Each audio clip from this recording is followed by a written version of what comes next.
Good morning, November 20, Thursday. Top-down analysis ulit tayo.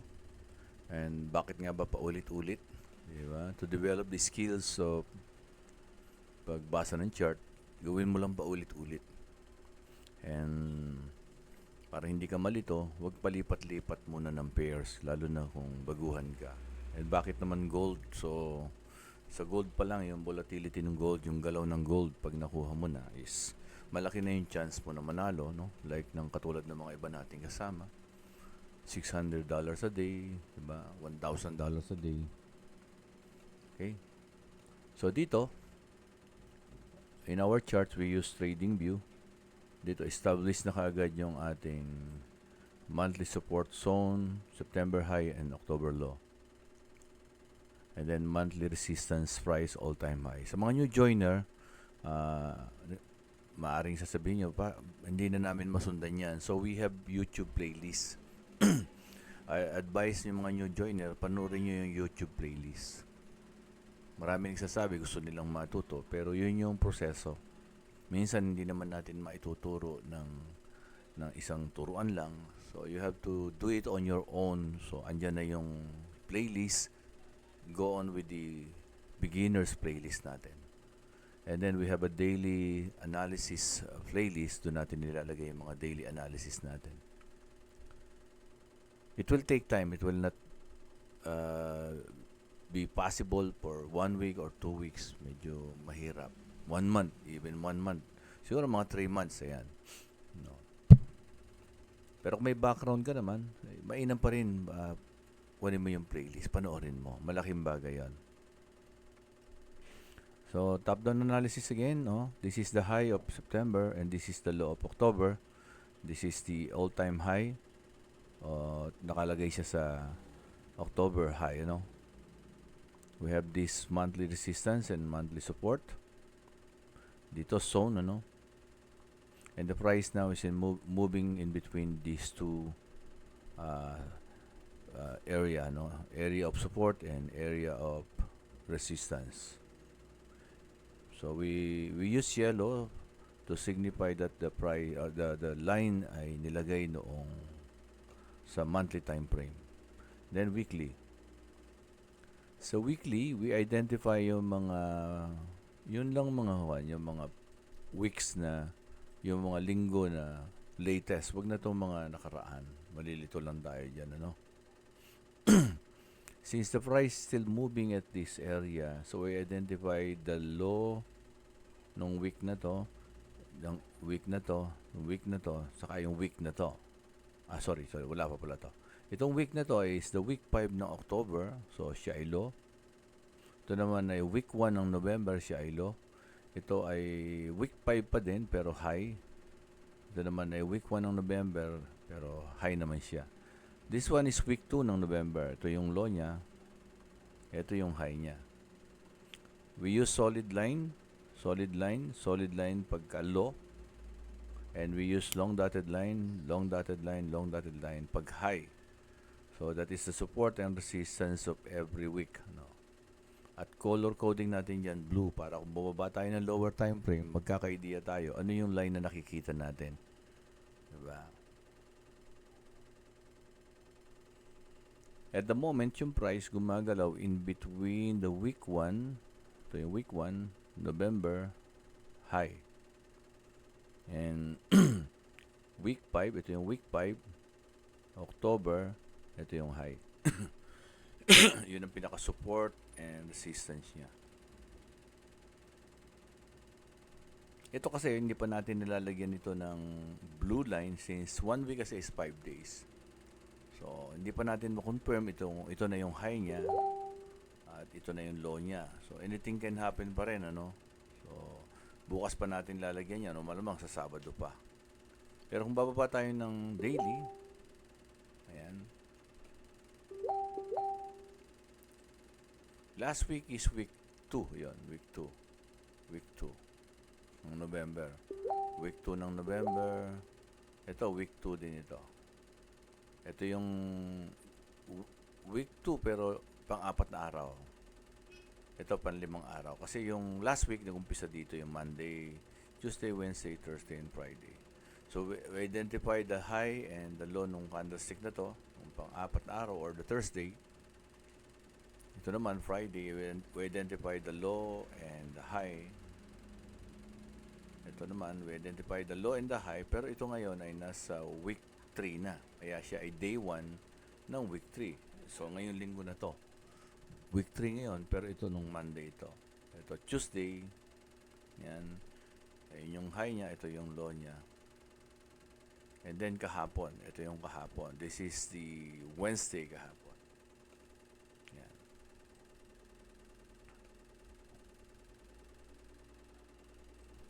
We always do the top-down analysis para nare-review natin ano yung nangyari kahapon para ikumpara natin o i-cross-reference natin sa mga nangyari ng mga nakarang araw.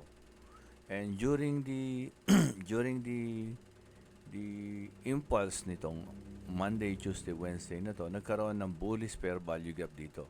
Pero saan ko makikita to? Sa 4 hours. Punta ka ng 4 hours. Ayun siya. No? Kung babalik tayo ng daily, i-connecta natin yung mga high nito at high nito. Ano ba itong high nito? Ito yung week 5 October high. Yan. Ito naman, ito yung week 1 November high. So ito yung Monday. Ito naman is Monday nung susunod na linggo. So pag kinonekta mo yan, ayun siya. Meron na buong triangle, and from the triangle nagkaroon ng breakout at nagkaroon ng buntot, ibig sabihin nag-retest. So again, paulit-ulit para nare-review lang naman natin ano yung nasa isip natin, matatandaan natin siya. And then this is the confirmation. Yan. So kung ikukumpara ko itong nangyayari ngayon na ito, masasabi ko na ito siya. At ito naman, ito siya. Kaya lang sa maliit na version. At kung ikukumpara ko to, itong triangle na to, ito siya. High, lower high, low, lower low. Pwede kong lagyan ng triangle yan. Pwede kasing lumabas ito ay isang liquidity sweep. Hindi naman kasi kailangan saktong-sakto yung figure na makikita mo. So, ayan. So, we can connect this. Pwedeng maging triangle pa rin yan. Hindi lang katulad ng triangle na to. Pwedeng right triangle. And then, from this trend line, nagkaroon ng breakout. Parang ito. And then, nagkakaroon na retest on a daily basis. So, if it is a retest, ano itong area na to? Makikita mo to pwedeng sa lower time frame. Punta tayo ng 4 hours. Ayun siya. So, nag-breakout, nag-pull back, pero ayun. So, nagkaroon ng hammer, look-alike hammer dito. Kasi may buntot no? And then, nag-retest. Ayun, nag-retest.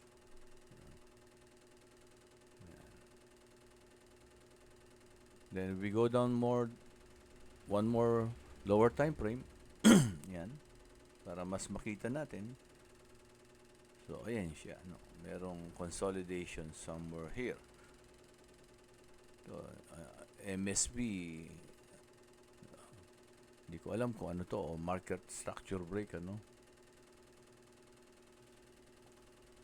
So, eto yung trend line. Ayan. At kung mag-shift ka sa line chart, lalo mong makikita. Actually, ayun yung isa pa. Ayun. Dito pa lang, nagkaroon na ng breakout. Ayan, Ayan. So, this is low, higher low, higher low. High, higher high. So, since hindi pa naman tapos ito, we cannot yet consider this as a higher low. Pero possible. Balik tayo sa yan. Ito kasing linya na to, papansinin niyo nakalagay patong sa mga wick. Ito naman sa katawan. So, tanggalin na natin to para hindi masyado marami. Pero dito pa lang nagkaroon na ng breakout.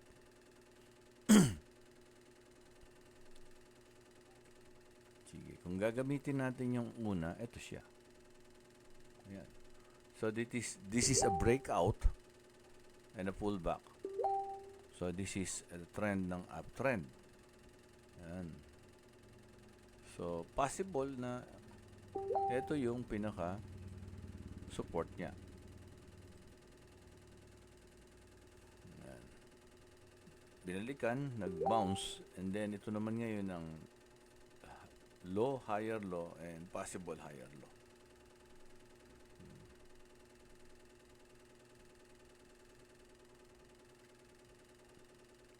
So, going back sa daily,